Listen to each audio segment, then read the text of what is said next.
Good afternoon, I hope we're well. Willis Bwyan. Those of you that know, PFJ, not splitters. You know, you know.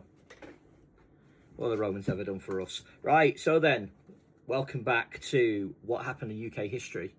And today, the 17th of July, tomorrow there is a massive milestone in UK transport history that needs to be, celebrated. And that is that, of course, tomorrow, 50 years ago, the world's most important transport nerd was born. Okay, the world's least most important transport nerd was born tomorrow. That'll be me. So other than that, so that's for tomorrow. Whether you get a history on this day, on the 18th of July tomorrow, depends on how drunk I get later, because obviously I'm going to be maudling the fact that I'm 50 and I'm officially an antique. Yeah, I know. Right, so 17th of July. Right, 1848. Yeah, not quite my age, but not far off, obviously. The South Western Main Line, the London South Western Railway, opened between Honiton and Exeter Central, originally known as Queen Street, now known as Exeter Central. That's in 1848. So, obviously, on this day, Exeter Central opened as well, 1848.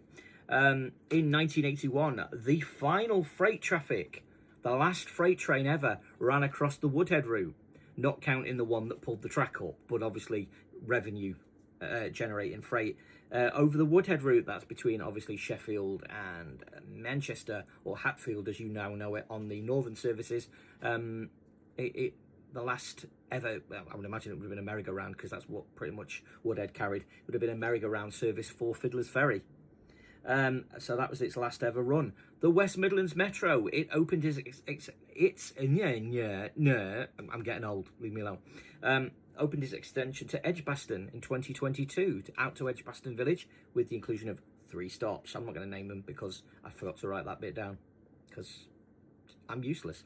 And finally, in 1981 as well, so on the same day that Woodhead stopped running freight trains, the Humber Bridge opened. No coincidence, I don't think. And that runs out between Hull and connects Humberside with Lincolnshire. That's still there, very big. Anybody that goes on the railway to Hull goes right underneath it, you can't miss it. And that opened on this day in 1981. That's it for today's. As I say, whether you get one tomorrow depends very much on how drunk I get and whether I'm in any sort of mood to celebrate or whether I'm depressed because I'm old.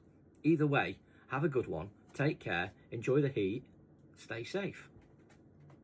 Brian Bancroft's fact of the day.